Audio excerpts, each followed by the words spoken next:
फंदे से। जी हां, साइबर फ्रॉड का जाल इन दिनों कुछ ऐसा फैला हुआ है कि वो एक बार फिर सबको अलग अलग तरीके से अपना निशाना बना रहा है। ताज़ा मामला एक बार फिर आपको देखिए याद होगा, वो इलेक्ट्रिसिटी बिल वाला फ्रॉड।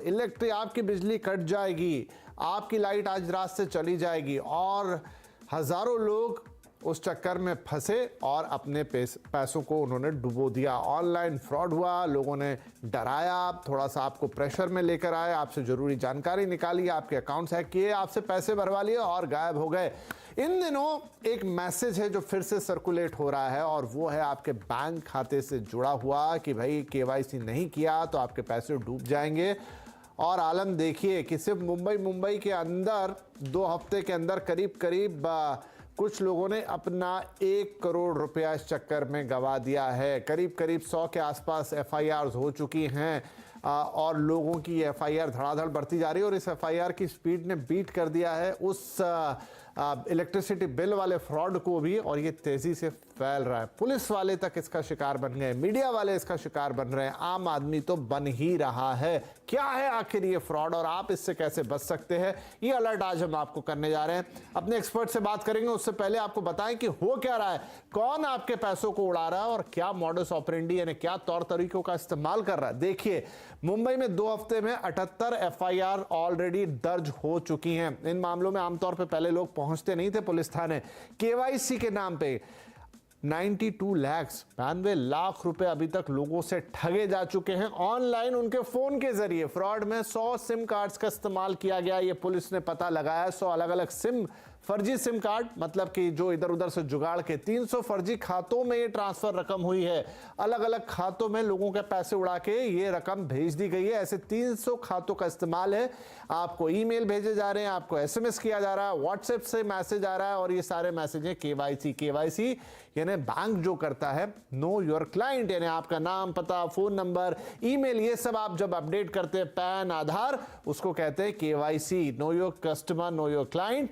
और ये केवाईसी बैंक कराते हैं, लेकिन ऐसा नहीं है कि भाई केवाईसी के नाम पे आपके पैसे रख लेंगे, लेकिन मैसेज आपको डराता है और कहता है कि आपने अपना केवाईसी पूरा नहीं किया तो आपका खाता बंद हो जाएगा, पैसे डूब जाएंगे। एक लिंक आता है, लिंक को फॉलो करने के लिए कहा जाता है। जब आप लिंक पे क्लिक करते हैं तो एक कॉल आपके पास आती है, फोन सामने वाला व्यक्ति आपको 2-4 बातें और कहता है डराने वाली, फोन को हैक कर उड़ा लेता है बैंक से रकम, या वो हैक नहीं भी करता है तो आपसे कहता है अपने फोन का रिमोट एक्सेस दे दीजिए और फिर उसके बाद आपके फोन की पूरी चाबी उस बंदे के हाथ में चली जाती है। आपको लगता है कि भाई कोई बैंक वाला ये सब कुछ कर रहा है, लेकिन आपका खेल खत्म। किसी के लाख रुपए, किसी के 2 लाख रुपए, किसी के 4 लाख रुपए, और जो जितनी देर तक फंसा रहा उतने पैसे उसने उड़ा दिए। आखिर क्यों ये बार बार हो रहा है? इतनी अवेयरनेस, इतनी सारी चीजें अखबारों में छपता है, बड़े बड़े कांड होते हैं, हम बार बार कार्यक्रम करते हैं, लेकिन फिर भी बार बार ये घटनाएं घटती है। आखिर क्या होता है ऐसा? क्या प्रॉब्लम है? क्या ये तौर तरीके हैं जिसमें सब फंस जाते हैं जानते बूझते हुए भी, और अच्छे खासे लोग? चलिए, हमारे साथ हमारे साइबर एक्सपर्ट रितेश भाटिया और साइबर लॉ एक्सपर्ट पवन दुग्गल साहब जुड़ गए हैं।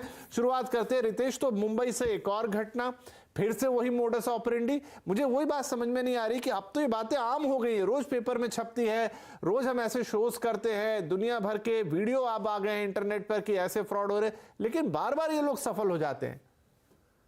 विपिन जी, थैंक यू वेरी मच 2 चीजों के लिए, कि मुझे बुलाने के लिए और वापस से ये शो करने के लिए। आप बार बार जो करते हैं बहुत अच्छा लगता है ऐसा, क्योंकि यही अवेयरनेस बहुत जरूरी है।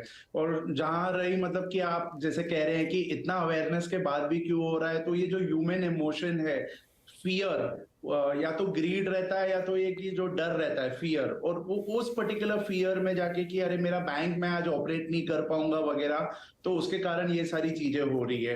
दूसरा क्या हो रहा है, हम जिस हिसाब से ये इंटरनेट की दुनिया में इतना फास्ट हर चीज करते हैं, भले फिर वो स्क्रोलिंग क्यों नहीं हो, लगभग हर चीज अगर आप देखोगे तो इंस्टाग्राम पे आप स्क्रोल करते जा रहे हो, आप एक पेज पे टिक भी नहीं सकते हो, अटेंशन स्पैन भी इतना कम रहता है। तो उसके कारण ऐसा हो रहा है विपिन जी कि मतलब आपने जैसे देखा, आपने पॉज भी नहीं किया, आप अपना दिमाग भी नहीं चलाना चाहते कि नहीं ये शायद फर्जी हो चुकेगा।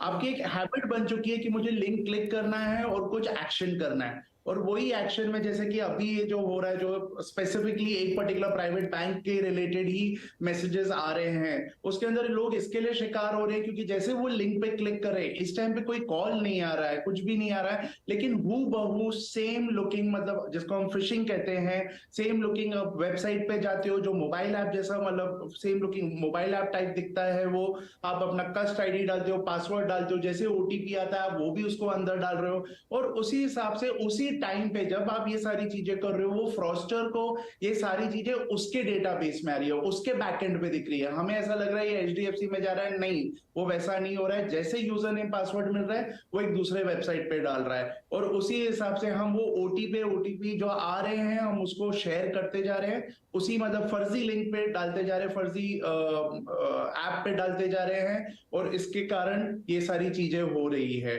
मतलब काफी बार ये तो मतलब मुझे भी नहीं लगा था कि केवाईसी बैंक रिलेटेड वापस से ऐसा होगा। मुझे ऐसा लगा कि नहीं, अभी लोगों को समझ में आ गया है, लेकिन ऐसा लग रहा है कि नहीं समझ में आया, और अभी यही सारी चीजें टेलीकॉम सेक्टर के साथ भी चालू हो जाएगी कि आपके पेपर्स एक्सपायर हो चुके हैं, केवाईसी एक्सपायर हो चुका है, आपको रीसबमिट करना पड़ेगा सब कुछ। विपिन जी, और पवन जी, इसमें बिल्कुल रितेश भाई यही हो रहा है। पवन जी, और आश्चर्य की बात देखिए, पहले तो ये माना जाता था कि वो आपके ऑफिस टाइम में कॉल करते हैं, तो अब आप उस समय बहुत बिजी रहते हैं, हड़बड़ाहट में रहते हैं, जल्दबाजी में। यहाँ तो उल्टी मोडस ऑपरेंडी, वो आपको ऑफिस टाइम के बाद में कॉल कर रहे हैं, जब आप बिल्कुल फ्री हैं उनसे बातचीत करने के लिए। और देखिए वहां पर भी किसी का ध्यान नहीं जा रहा, वहां उल्टा लोग उनको और अच्छी तरीके से फीडबैक दे रहे हैं, रिमोट एक्सेस दे रहे हैं, और फिर किसी के 2 लाख 3 लाख 4 लाख। और जैसा मैंने कहा कि इसमें हर तरीका व्यक्ति घुस गया, इसमें एक्टर्स हैं, इसमें इवन कुछ मीडिया वाले भी हैं, इसमें पुलिस के लोग भी हैं, किसी को वो चीज भनक नहीं पड़ रही है।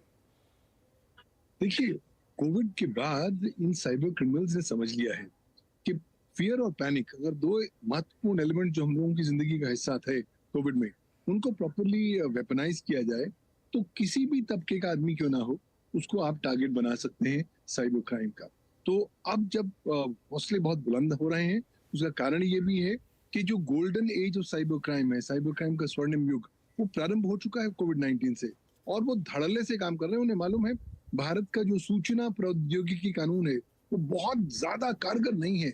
चलिए उन पर मुकदमा दर्ज भी हो गया तो कुछ नहीं होगा, जमानती अपराध होगा, वो तुरंत छूट जाएंगे। और उससे पहले तो पुलिस को बहुत जद्दोजहद करनी पड़ेगी आप तक पहुंचने के लिए, क्योंकि आज के जो साइबर क्रिमिनल्स हैं वो अपने इलेक्ट्रॉनिक पदचिन्हों को लगातार मिटाते चलते जा रहे हैं, और उन्हें मालूम है हम धड़ल्ले से साइबर क्राइम करेंगे, अपने पदचिन्ह मिटाएंगे और फिर मस्ती से आनंद उठाएंगे और देखेंगे तमाशा क्या हो रहा है। और ठीक यही कारणवश हो रहा है कि हम देख रहे हैं कि हमारे यहाँ साइबर क्राइम के थाने तो बहुत बढ़ गए हैं, राष्ट्रीय साइबर क्राइम रिपोर्टिंग पोर्टल भी बन गया है, लेकिन उसका सीधा ट्रांसफॉर्मेशन केसेस में और कन्विक्शंस में नहीं हो रहा है। आज लगभग 100 अगर मुकदमे या 100 incidents national cyber crime reporting portal पर रिपोर्ट होते हैं, तो उनमें से 5 केसों में ही एफआईआर दर्ज होती है जिसमें तफ्तीश की जाती है। तो कहीं ना कहीं इनको लगता है कि क्योंकि कानूनी प्रणाली बहुत कमजोर है और उसका वो भरपूर फायदा उठा सकते हैं, इसलिए वो पूरे दम से जाते हैं, अलग अलग तबकों के लोगों को टारगेट करते हैं, उनके कन्वीनियंस टाइम पे टारगेट करते हैं, जहाँ पे उनके गार्ड्स थोड़े बहुत कम हो, जहाँ पर ज्यादा संभावित तौर पर वो साइबर क्राइम के शिकार बन सके। तो आज नए तरीके हैं, टेक्निक्स हैं जो